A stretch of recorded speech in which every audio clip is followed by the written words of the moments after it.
Sallani bilmadim-u. Mana ayolim. Voy. Shuhrat. Agar qaytadan imkoniyat berilganda siz o'z eringizni tanlagan bo'larmidingiz? Voy. Yomon savol ekan. Assalomu alaykum.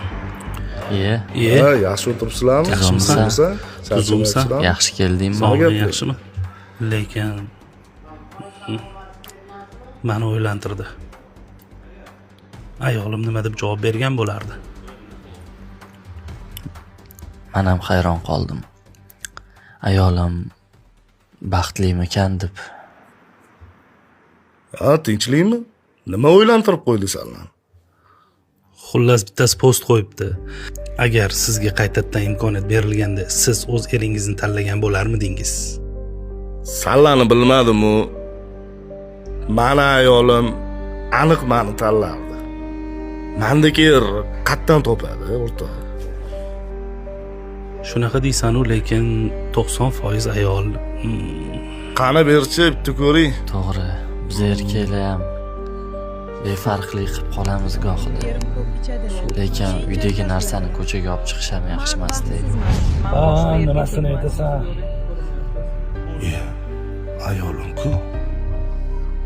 Xo'jayinim menga umuman vaqt ajratmaydi. Faqat farzandlarim uchun sabr qilmoq.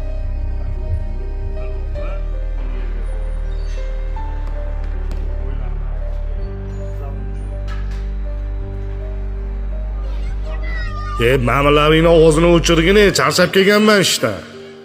Qanaqa ota-onalar majlisi, o'zing hal qil, vaqtim yo'q meni, bo'pti. Yeverlaring o'zlaring, men kechki ovqatga bormayman. Bo'pti. Hop, qatga boramiz ovqatlanganing. Men hozir qaytaman. Qatga? Kelding o'zi? Nima bo'ldi bunga? Hayronman.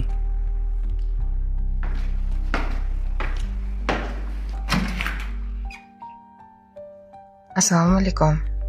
Yaxshi o'tiribsizlarmi? Adasi tinchlikmi? Tinchlik. Sayohatga chiqsa nima deysan? Bilet olib qo'ydim.